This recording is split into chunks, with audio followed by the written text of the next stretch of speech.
So there's been a lot of conversation about the student loan forgiveness program that Biden is implementing, and after observing just kind of a week's worth of conversation online and posting about it myself and seeing some of the responses to that, I had a few more thoughts that I just wanted to share with you all here this afternoon. Just as in full transparency, before we get going, I am not attempting to make an economic statement about all of this. I have some thoughts on that, but I'm not making an economic statement. Rather, I'm trying to help us think through it as Christians. Like, what is a Christian posture about it, and what is a gospel-centered posture on it? And also, in full transparency, I do not qualify. I am in college. I've been in college for going on 5 years now, and I'm in a private college. It's very cheap, very affordable. We have actually been able to pay off debt while going to college. Now, a huge part of that is the stimulus money that we were able to get through the COVID stimulus funds and so forth, and we put that towards paying off debt. And so I'm grateful that we have the college that I'm going to is affordable. I have never taken out student loans, so I do not qualify for this at all. But I know at least four people who qualify for this student loan forgiveness program.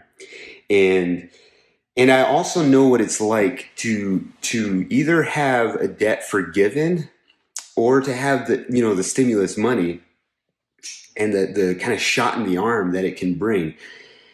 And so I have some thoughts about some assumptions we have as it may affect our economy. And basically what I would share about those thoughts is just let's be slow to just make our assumptions from where we're sitting and our thoughts about how humans work and how things relate. Let's be slow in that, and let's actually learn and kind of gather all the information.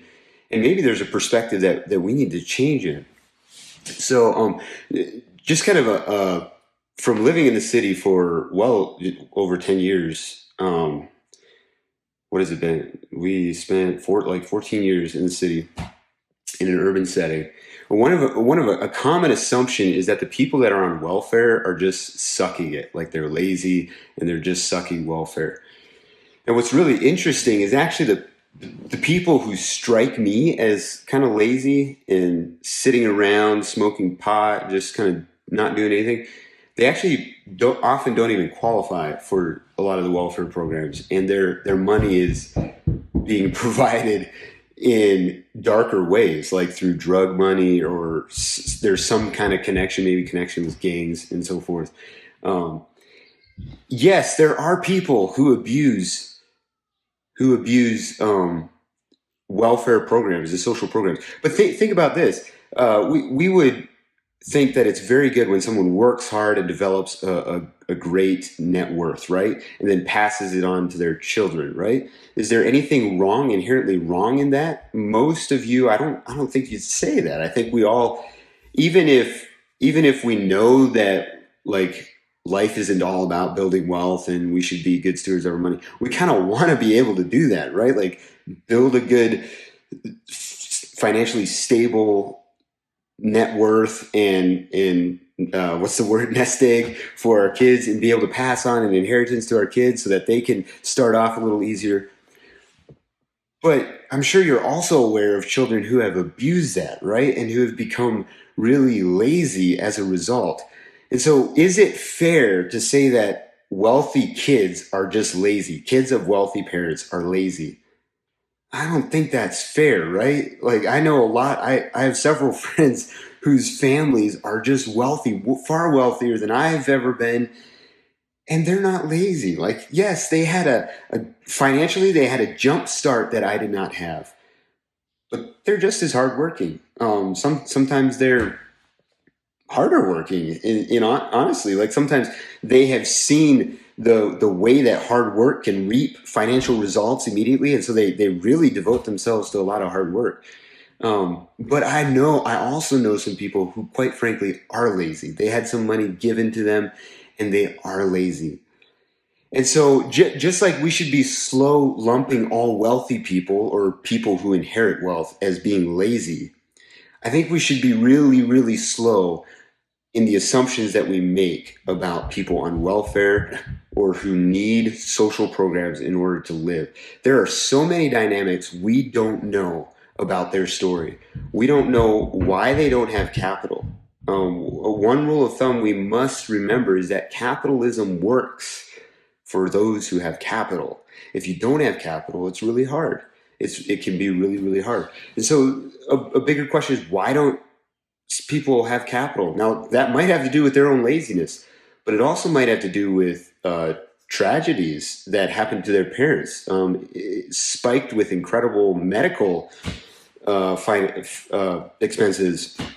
It could have to do with losing a job. And have anybody suddenly lost a job or not been able, suddenly lost sales in their business, and it's not always your fault? Like, I think enough of us are business people or people who have had many different types of jobs that we can identify that there are sometimes tragic events that happen in our lives, that happen in our jobs, that aren't solely because I was lazy or because I wasn't willing to do the hard work.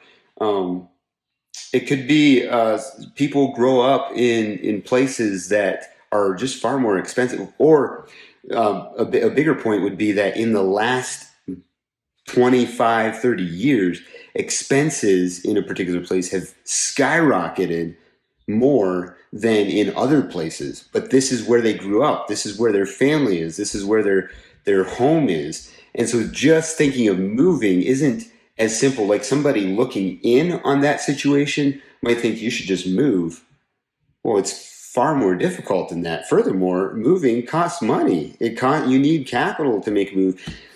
And so it's not like, there's so many things playing into people's stories. Single mom, a single parent, period. Someone that lost a spouse, someone that you can very quickly find yourself in a setting where all of a sudden you don't have control of your finances, and it's not because you were unwise in your decision making or because you were lazy. Yes, if we are unwise in our decision making and if we're lazy, we're going to find ourselves in a frustrating financial situation. But not everybody who finds themselves in those situations are unwise or lazy.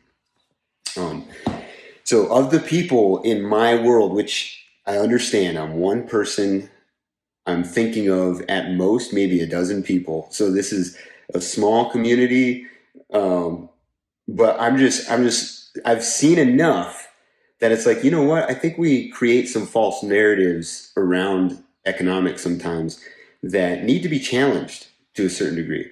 Of the people in my community that qualify for, or people of my acquaintances that I know that qualify for welfare programs, I don't know anyone who's not working at least 40 hours a week. They're working hard. They're probably uneducated, don't have an education. They live in the city, and they are a parent. So if you're a youth, you have all kinds of opportunities. Not only do you have further education opportunities, but you have even just tenure opportunities. But something that I think people might miss is that in urban settings, there are a lot of jobs at grocery stores, jobs at retail stores, where people they don't value tenure. They let them go after a while because you can hire somebody new, pay them less, and quickly train them to do the very thing that other person was doing. I know of at least 2 people who have had that happen in the last 5 years. And that's devastating to their economic status when they're let go. And it's basically like everybody who had been working for 20 years was let go. They didn't value tenure. And so it's hard to build your wage and to continue to increase your wage when you're not allowed to build tenure like that. You need to have education. if you're gonna increase wage. Otherwise, you start back at square one. Now, depending on the job where you go, especially if it's a small business or something, or someone you know, your resume, just the fact that you've had experience in a certain field is going to give you a bigger wage, right? But a lot of people, I mean, both the individuals that I'm thinking of, they essentially had to start back at square one. Maybe $20 an hour, and in Los Angeles, that is not going to cover. If you're the head of a household and you're trying to provide for family as well as housing expenses, $20 an hour at 160 hours a month is not going to cut it. It's not going to make it.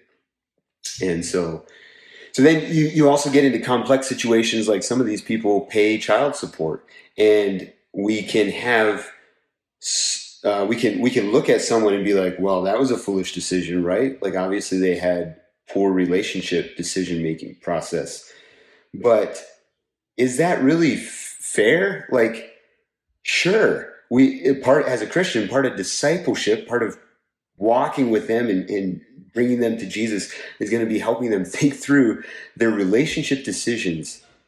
But financially, this is where they're at. They're here, and they now are responsible for paying child support. So different expenses can rack up very quickly. And all that is just a backdrop that there's so much that goes into someone needing financial program to be a part of a financial program, welfare, to have food stamps, or to have something that usually, of the people that I know and of our own experience, some of those programs, WIC, food stamps, there's also cash benefits, but you have to have a really low income to qualify for cash benefits. Those are people are using them to supplement their income. And what's really interesting is a couple things. There is a larger conversation to have, and I'm not going to get into it here. There is a larger conversation to have in what qualifies certain people for the benefits. What's interesting to me is that there is a bit of a racial divide even in who benefits from some of our social programs in the United States. Like, there's a lot of the COVID stimulus money benefited white people more than anybody else. And so sometimes things happen, like a dad will move out of home so that his wife can identify as being a single mom and access funds that she wouldn't have been able to access otherwise. And so there is, like, that can be a form of entrapment. But my point is more to do with nobody doing that, at least that I know of. And again, I understand that's a small group, but it's what I've seen and tasted and experienced. And so I can't just sit and accept the narratives we tell ourselves, because in my experience, that's not actually true. So I know that there's at least more to the story, if not a particular narrative that's completely false. But most people want to be financially autonomous. And there's other factors playing into their life that are making them feel like they have to find a way to manipulate the system because they can't lose. And just to give an example of this is California covers, and we recently moved to Colorado, which is also, we're still in the process of switching our medical insurance, but Colorado has incredible medical coverage as well. But California, if your income is at a certain level, you don't have to, like, all your medical expenses are covered, particularly the mom and the kids. But in our lifetime, to this stage of life, all of us in our family of 6 have been able to qualify. We're getting to the threshold where, before we moved, I was looking at probably in the next 12 months, we would be bumped off. And at the very least, I would have to begin paying for some kind of medical coverage, if not, and hopefully our whole family, because I would like to continue to make more money. We have not made much more than $45,000 a year. I don't think we ever made more than 45,000 a year, just to be fully transparent. And a lot of that has to do with some of the things that we've been involved in. I've been going to college for the last 5 years, and kind of with that also involved in discipleship in our church community. And so it takes time. And so looking at being bumped off of medical coverage, we would have to make, so just to clarify this, I kind of forget the numbers, but we would have been over the threshold by $300 to $500, and then we would have been covered, and we would have had to make an extra $1,000 in order to coverage the medical payment or coverage. We would probably go with something like some medical expense sharing program. So instead of $300 to $500 bumped us off, but then that means we would then need an extra $500 to $700 to cover some of our expenses. That's if our whole family got bumped off, which I'm not entirely sure how it all would have worked. I think we would have all gotten bumped off. And so that's just a sliver of an example of how these things work. It's like, yes, you're increasing your income, but then you get bumped off this program, and all of a sudden you're suffocating and you're not able to make the payments. And so I think with everybody that I know, we would all want to be financially autonomous, but you have to have more ducks in a row. You have to have a more guaranteed future before you can just cross that threshold sometimes. And so all that to say, we need to be a little slow to make presumptions about the kind of people who are using welfare programs or benefiting from college loan forgiveness. Because in my experience, these people are actually hardworking, really hardworking. They're my one friend would wake up at 4:00 and go to work, and he was working 2 jobs because he was not being paid minimum wage, and that in itself was a bit of an injustice. But he was able to get a second job that would give him minimum wage, and he was able to make more. But he would get up at 4, go to work. He would work essentially 12 to 15 hours a day, and then he would do whatever he could to also be there for his kids. And he, as far as time and energy spent on work and on just life in general, he was a lot harder worker than I. And I think of myself as a hard worker. And so I think when we sit back and we have these kind of judgmental thoughts about other people, I think we do ourselves well to have some introspection and do a little bit of what Jesus taught us and think about others as we would want to be thought of ourselves. If we don't know for sure that someone is exhibiting bad behavior, making foolish decisions, let's not assume that. Let's not go there. There certainly are people. We have made bad decisions. And so do we want to be defined by our bad decisions? No. We want to be defined by our good decisions, our good actions, our hard work. And so let's allow others to be defined by their good decisions, by their hard work. And let's step back and understand the larger conversation. But I'd like us to think, so that's kind of, one more thing about the economy. There was a study recently, and I should see if I could find the article. It was done in Canada. It was a private program. And they were testing the theory of, so there's different forms of ways of helping low-income people. And you can give them so much money per month, or you can give them a lump sum, or,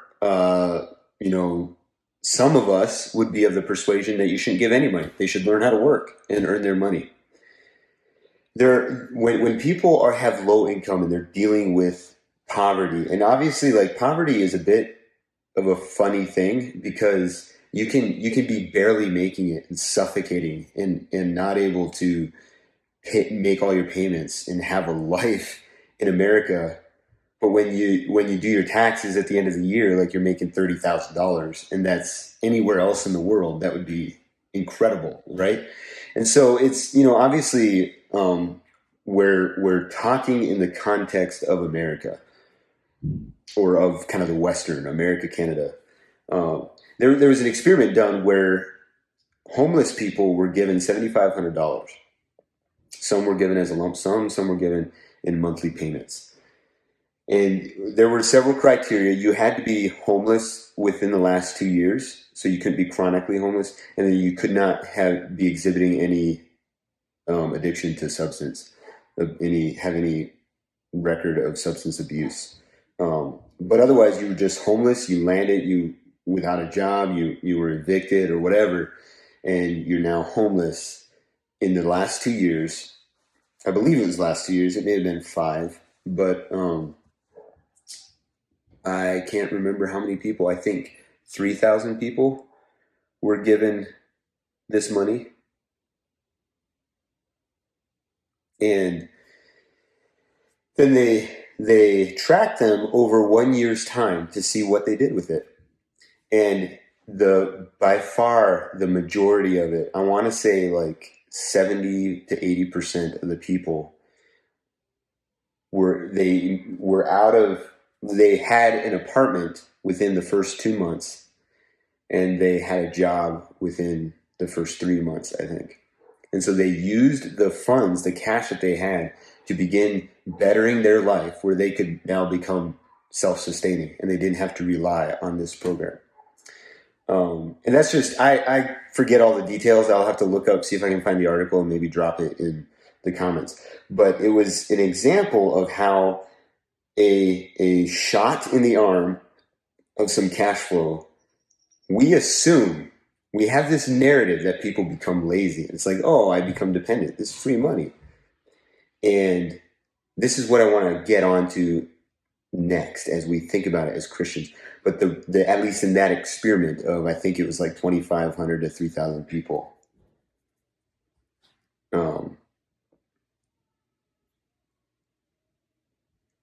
it actually spurred them to make their lives better, and they became financially responsible. Now, obviously, it needs to be clear, they were not chronically homeless, and they were not addicted to any substances.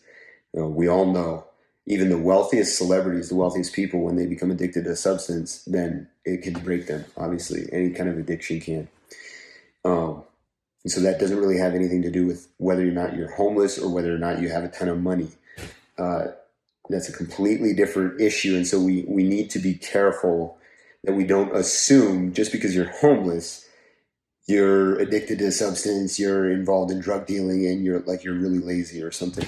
That's not true. That is not, of all the homeless people that I know or have known over life, there have been substance abusers,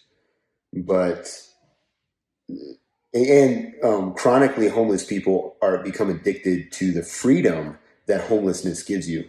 There's a lack of freedom when you're committed to a job, or when you're committed to a house that you got to pay, or relationships which allow you to have that house. Obviously, as Christians, we would hope that's family, where there's a family commitment, but there's a lot of people who even live together for economics, and they're not even necessarily committed to a marriage. But still, even that requires a commitment, and any commitment takes away self-autonomy. And so there is an addiction that can develop with chronically homeless people. They like that autonomy and that freedom. So all of those are much bigger issues. But when you're just talking about people who've gone through tragedy, they're suffocating financially, and they need some help, it's not necessarily true that the shot in the arm is going to turn them into lazy folks. It actually, at least according to this one study, actually proves that they turn it for the better. And I would say, like, again, just our experience with all the money that we were able to get through the COVID stimulus programs, we are at a better place economically, our family is, than we were before COVID.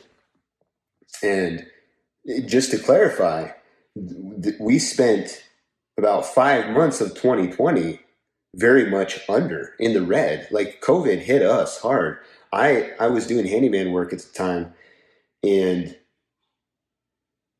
I had when in March of 2020, I had 2 months booked, if I remember correctly, and instantly I lost all my work. And so I spent a month and a half without work. And I shifted, I transitioned to I started hauling junk for people with my truck and trying to do different things that people were okay doing in the city. I also looked into just getting another kind of job because we needed money. And if it wasn't for the help of friends and family, we would not have made it into June. And then beginning in June of 2020, I started getting work back again. But then it all died again in September. At the end of September, October, November of 2020 was because in LA, COVID cases were rising again and people just shut it all down. They didn't want to do certain work while cases were increasing and so forth. And so as a handyman, I had about 5 months in the year of 2020 where I did not have work.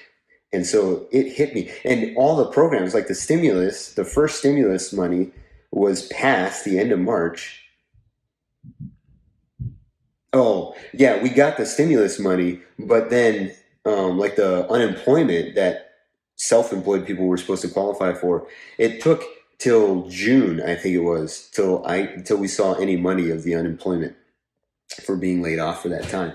And yet you need it. We needed it in April and May. Like we didn't need it in June. We needed it in April and May. And so I say all that to say that actually I kind of forget what I was saying. Oh, just that we know what it's like. First of all, I guess this is what I was trying to say is that we had capital in the sense of connections and family and friends who cared about us, who asked how we were doing, who, when they found out we were struggling, sent us money. Some people send us $200 in the mail, and that's huge. Like when all your money, but our budget for a family of 5 at the time in LA, our budget is $45,000 to $5,000 a month, and so we had a rent paid for April of 2020. We had a gift of $1,500 come in April or end of March of 2020. And that's capital. We didn't have the cash flow, but we had the connections and relationships. There were other people in our community who were laid off for a month. And they didn't necessarily. Now, we helped some of them out as we were able to, and others in our community helped people out. But they didn't have friends to send them their rent for the month. And then how slow government is in getting any kind of stimulus. You just can't rely on that. So my one point is that capital is in the form of things more than just money, but also that you have to have capital in order to work through tragedies like that, in order to work through, live consistently in spaces and places that are very expensive. In order to function at all, you need to have capital. And sometimes when you're given that money, it can jumpstart you. We started seeing money the middle of 2020. Some of our friends who I talked about earlier who were laid off for a month, it wasn't until a year later that they were able to get the unemployment retroactively, whatever that term is, prorated or whatever. I think that's retroactively. All of that, by the time we started getting money and by the time they got their unemployment, it then became a surplus because they had friends, or we had friends who helped us, as tight as it was, helped us get through that really rough patch. And then it became the surplus, or some people took on debt. We actually did take on a little bit of debt in 2020, even though we had people who were helping us with some of the immediate expenses that were due. So when the stimulus money and the unemployment money begins coming through, all of a sudden we have several $1,000s. We had a family of 5. We had 3 kids at the time. And then later, I guess the one stimulus package was in 2021 after our 4th child had been born. And so for larger families, like in Biden's stimulus package, I forget what it's called, American Rescue Program or whatever, we got $8,400 as a family. That's incredible. That's the largest check I've ever received. And so what did we do with that? Well, we paid off debt. It was incredible to be able to just throw that on debt. And all of a sudden, you feel like you can breathe again, like just emotionally, psychologically, like it affects you. You're given a shot in the arm. And I know other people who did that too. Or maybe there's an expense you know is coming up. Somebody has a bad vehicle and it's letting them hang. They're not able to get to work. And you can all of a sudden, with several $1,000s, you can go buy a better vehicle or get the thing fixed so that it's more reliable. There's so many things that money, a booster shot of finances like that can help you, kind of push you over the edge to free you to be able to do some things that you weren't able to do. 2021, so we were able to pay off debt, and then we actually had surplus of money. We were able to do some traveling that we hadn't done in several years, which was just good for our family and good for our own souls to be able to connect with some people. But even more than that, I transitioned into a new career, where I am now fully freelancing, and which there are several things with that. But I would not have been able to do that if I did not have the cash reserve to make that transfer, because there were a few months where, right away when you start something new like that, it doesn't always, you're not always sustaining. Even into this year, 2022 is when I've gone into it full time. And there's been some periods where it was thin. And so I'm grateful. I look back on the stimulus money. I look back on the friends and family who have been willing to help out with us. And that, I believe, has turned us into better stewards and shown us how now our work we can reap benefits of it more quickly. It's just really draining when you're working and working and working hard, and all you're doing is trying to climb out of a hole, or all you're doing is just trying to make ends meet. That is incredibly draining. And so after all this time, this gets us to our discussion of how to think about loan forgiveness stuff as Christians. We have this mindset that we should dig in, work hard, and then we only deserve what we work for. And if you get something that you didn't work for, then you're inherently lazy. And that hard work is the epitome of your character. Are you a hard worker? That's the epitome of your character. But the question we have to ask ourselves is, who has given us that narrative about life? Do we get that narrative from Scripture? Or do we get that narrative from America, the culture? That's kind of the American dream, is to be autonomous, to work hard and get anything that you set your mind to. Well, if we are good stewards of Scripture, we'll see places where Paul says, if you're not working, you're not worthy of eating. You should be working. But that doesn't answer this whole thing, because everybody I know who qualifies for loan forgiveness is working. They're working very hard. The fact that they went to college is a sign of their hard work. And most of the people, to be entirely frank with you, a lot of people who are saying some of the strong negative things, there are some folks commenting who are I worked hard for my degree.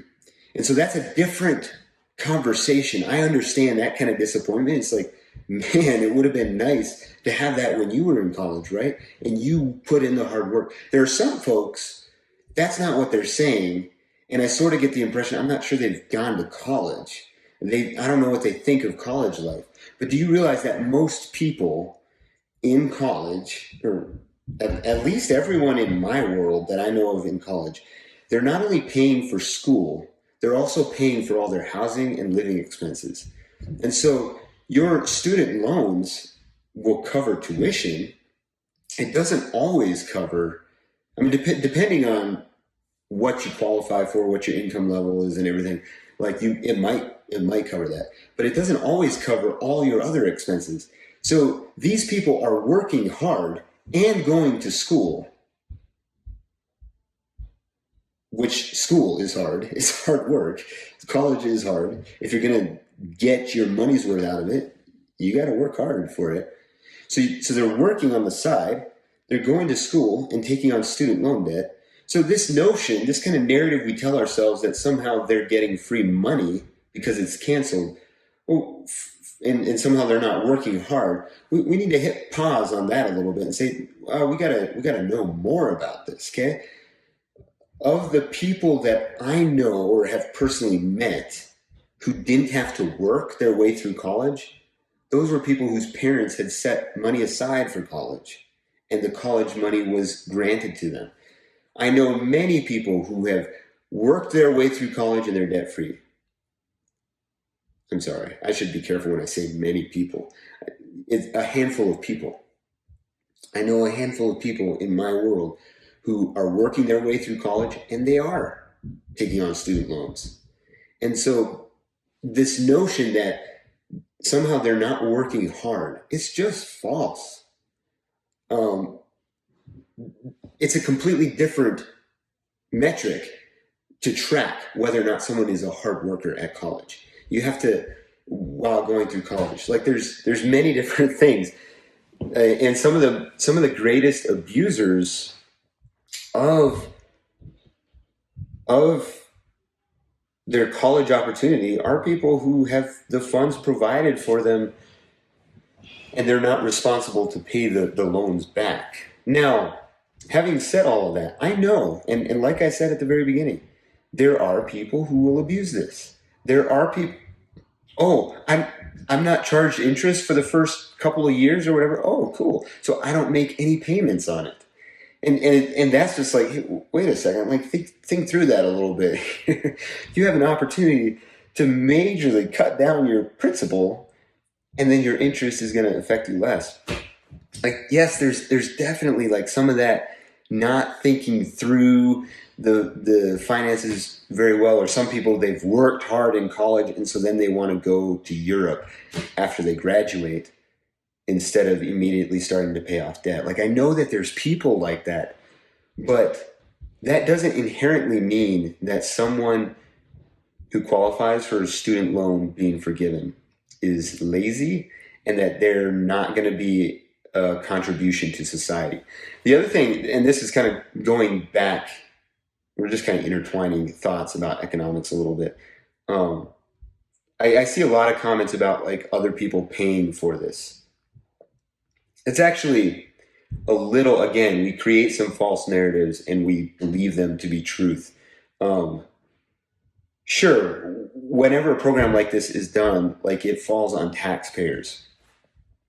But do you realize that if I have it correctly, this program is 0.25% of the American budget. 0.25%. That's incredibly, incredibly small. The military is 11%. Social Security, I think, might be 40%. There's something else that's like 23%, but I can't remember what it is. So there are other things affecting your taxes far more than student loan forgiveness.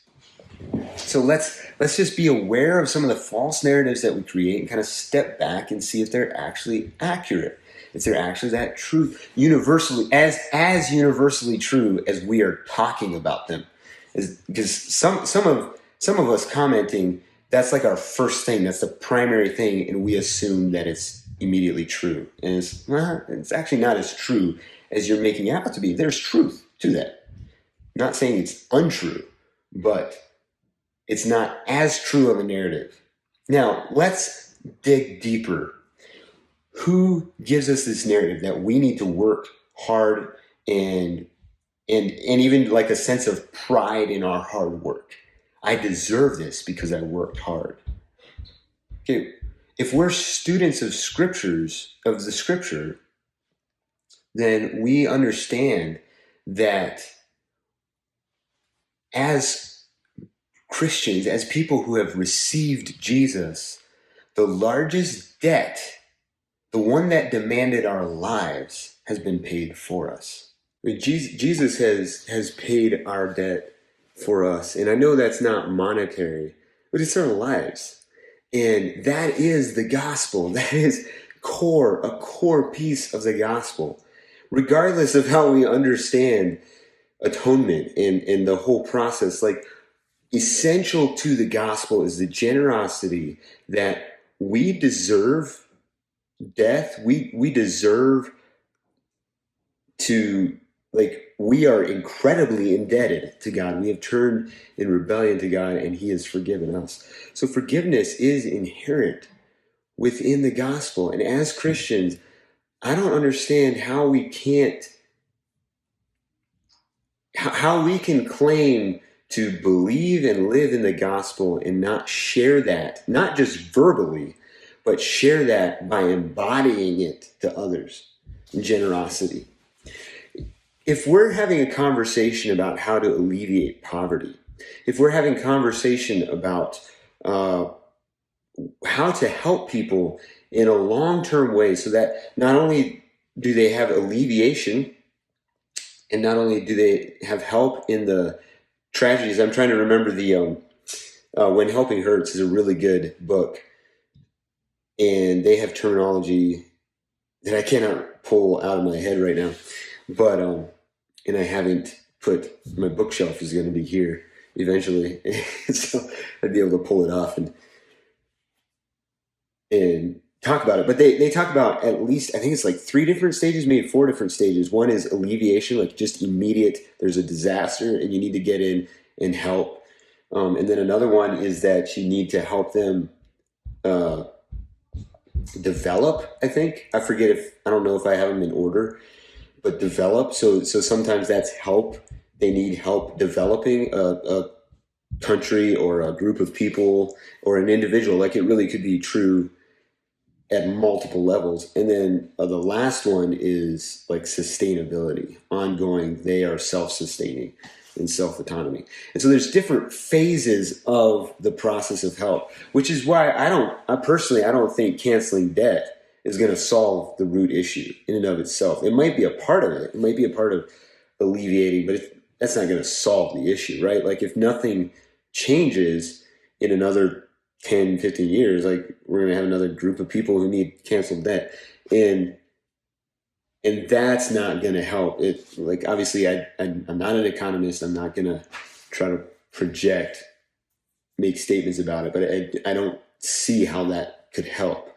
But might it help in a moment? Absolutely. I've experienced how free money helps incredibly in a moment. Is it possible to get greedy? Yes. It was a bit of a hard thing for me when, so I, as a self-employed person, I qualified for PPP loans, and I was originally told that since I don't have an employee identification number, I just use my social security number. I was originally told that since I have 2 different businesses, 2 different Schedule 3s, I was supposed to apply for PPP loans under each Schedule 3. After I applied for my one Schedule 3 and I went back to apply for the next, I was told, no, since you're using the same social security number on each, then you should have applied for them all together, and you've already received 2 PPP loans. And this was like a year after I had started the whole process.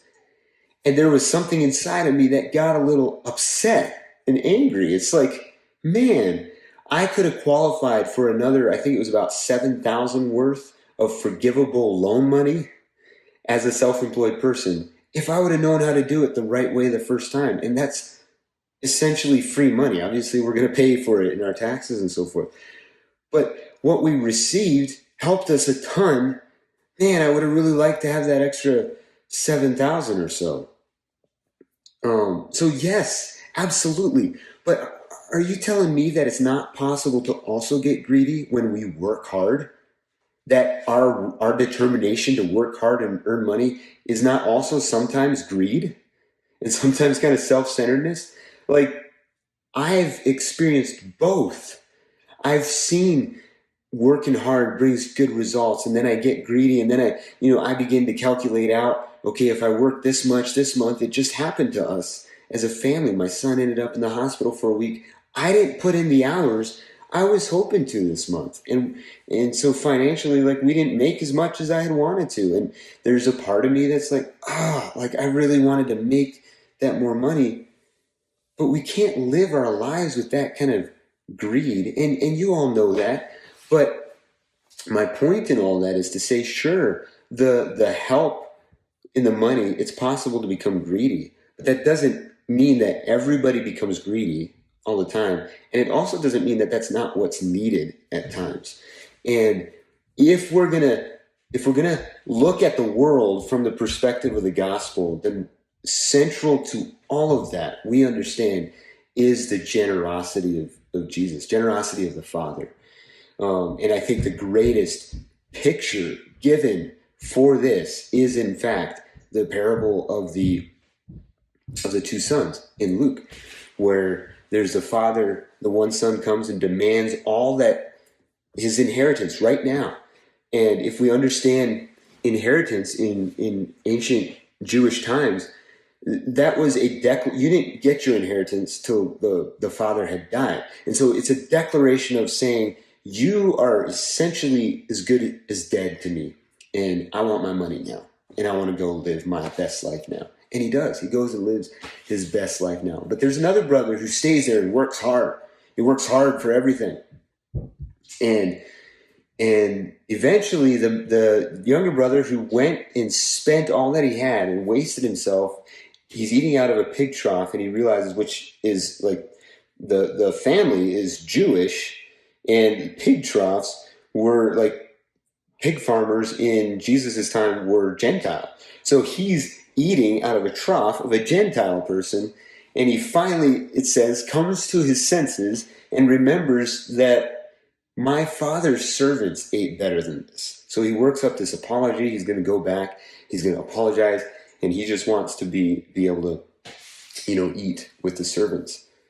And instead, the father sees him a long way off, and as he's still coming up, before he gets to his apology, the dad comes in. You've returned home. He asked for the robe, his best robe, to be thrown over this son, and the fatted calf to be killed and to be restored as son. And the thing about restoring him back as son is that he's bringing him back into the family again, and which likely meant that when he actually died, when the father actually died, the son would probably get another inheritance. That's a little speculative, just looking at some extra biblical history. That seems to be what happened when someone was brought into the family. There's even instances where people would have brought a non-family member in and made them a part of the family, and then they would have been able to receive inheritance. At the very least, he was able to live the rest of his life as a son. And naturally, as we see in Scripture, this infuriated the older brother. He's been there working hard, and you have never killed the fatted calf for me. And the father's response is, son, you've always been with me, and everything that I have is yours. And the point of that is that the goal is not like, both sons were viewing the father as something to get something from. And I think it's so easy for us to begin viewing life that way. Like, life is for us to get something from. And I work hard, and I'm going to achieve this, and I get something. And so we develop a theory of ethics that's good work ethics. You work hard, and you pay this off, and you don't make anybody else pay for you. When the father is saying that, like in the parable of the two sons, the prodigal son, or the prodigal father, actually prodigal means generosity, lavishness, frivolity. And the Father lavished his love and his provisions on his sons, whether they worked hard or whether they did not. We know the other parable of the people who come and work in the vineyard, and they start at different times of the day, and the Father pays them the same. And these parables all serve, there's deeper messages for many different aspects of life with Yahweh, with the Father. But at the core of them is the generosity, the way that we are being given things we don't deserve. Like the older brother did not deserve the fatted calf because he worked hard. The older brother deserved the fatted calf because you're my son. You've always been with me. All I have is yours. That's how the parable ends.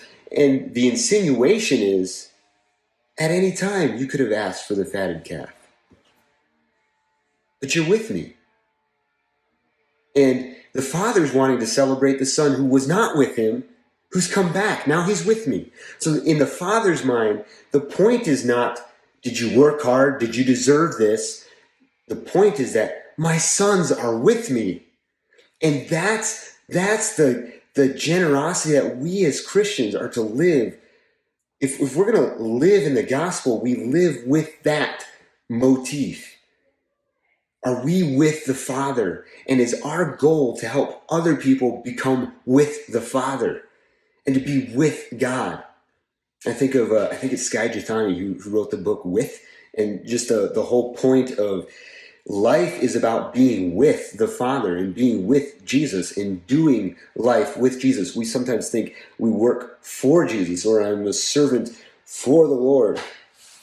Well, actually, in Scripture, it's framed, we as humans are to be with the Father. We're to be working in tandem with the Holy Spirit, the power of the Holy Spirit, and with the Father. And the gospel hinges on that generosity. And so what greater way to show generosity than to, hey, you're working hard and struggling with student loan debt here. Here. You may go frivolously spend it all. Jesus said, what good is it if you give and help those who are going to, will help you in return? Like, they'll be good stewards of it, and then they'll eventually help you in return. No, you're supposed to go in and help throw a feast for those who could never throw a feast for you. Spend lavishly on those who will never repay you. That's the call of Jesus. And so I think some of us are getting a little sidetracked in that this is Biden, this is the government doing all of this, rather than our choice, like as a collective, coming up and saying, hey, we should do this good deed for us. And I agree. Like, I think, it sure would be nice if the government isn't spending money like that. But the question we have to ask ourselves is, are we finding ways to help people? Because whether we're spending it through our taxes or whether we're spending it directly helping people, that money's not ours. And so could it be that some of our reaction to this is a narrative about life, about the world, that we have taken on, that we think our money's ours, and we don't like the taxes, needing to pay the taxes or whatever, because then if we didn't have to pay that, we'd have more money. Well, if we're Christians, we should be thinking in terms of, like, we would be using that money to help somebody anyways, right?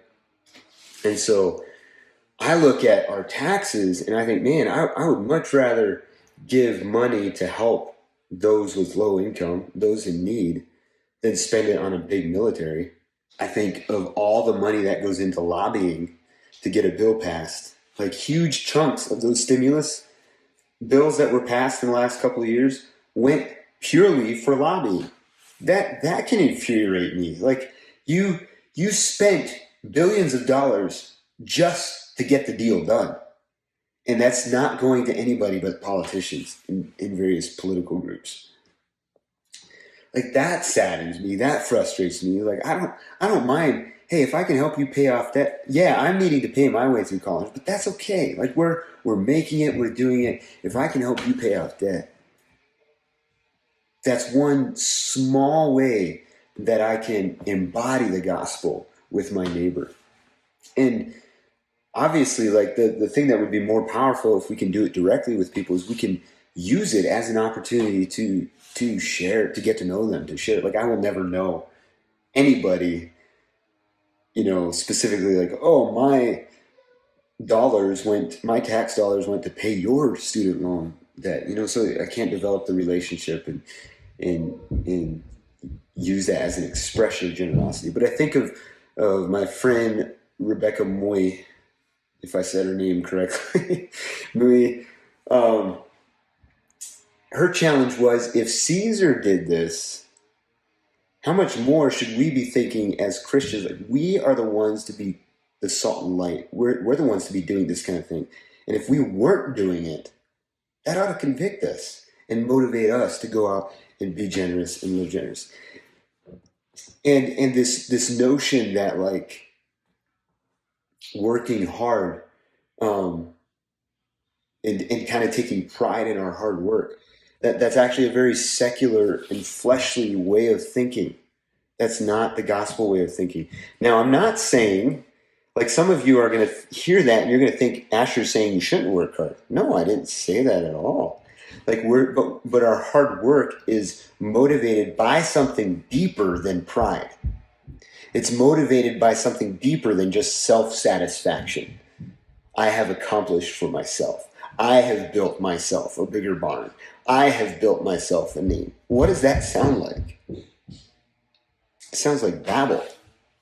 And that's kind of the narrative America has taught us, and I think a lot of us have taught them. But our hard work should be born out of a communion with God. We're working with God. And we're a part of something far bigger than ourselves.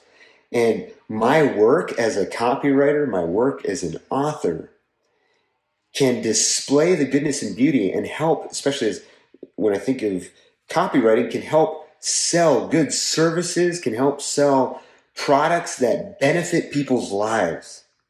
As an author, it can communicate a message that benefits and furthers someone's growth, personal growth, and their relationship with God.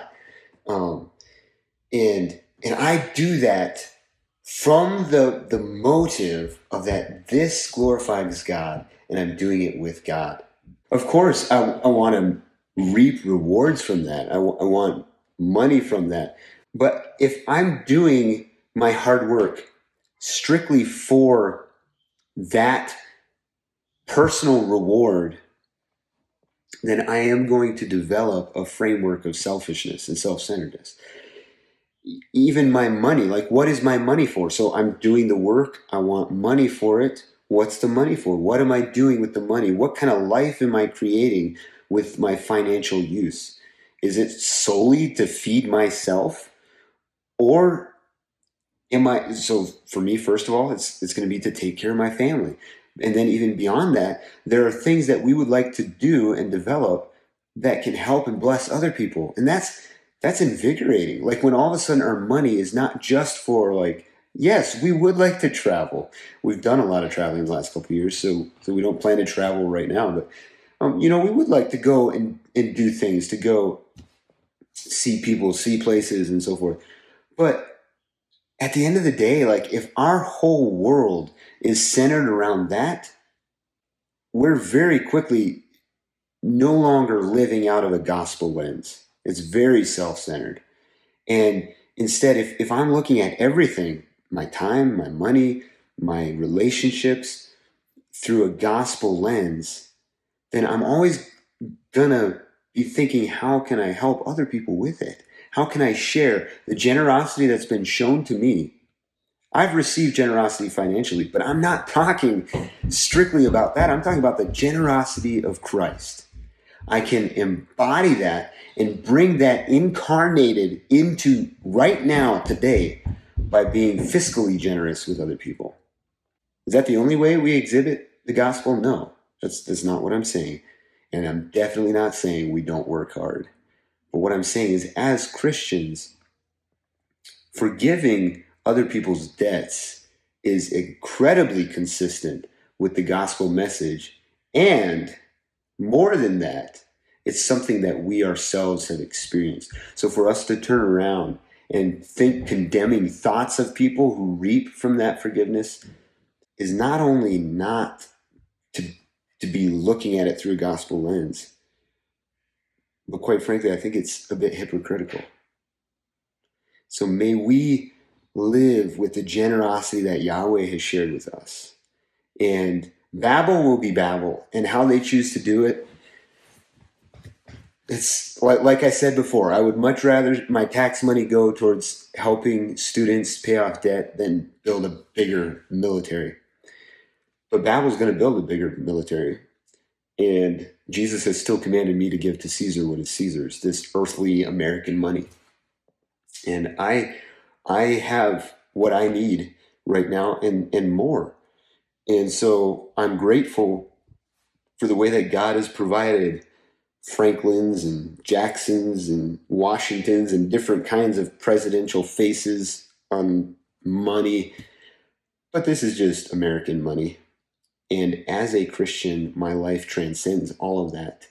And I want to embody the generosity of the gospel any way that I can. There have been seasons of life where I couldn't do that financially. It was just embodying it through being there for someone or for helping them. Right now, we are experiencing people embody that generosity through acts of service.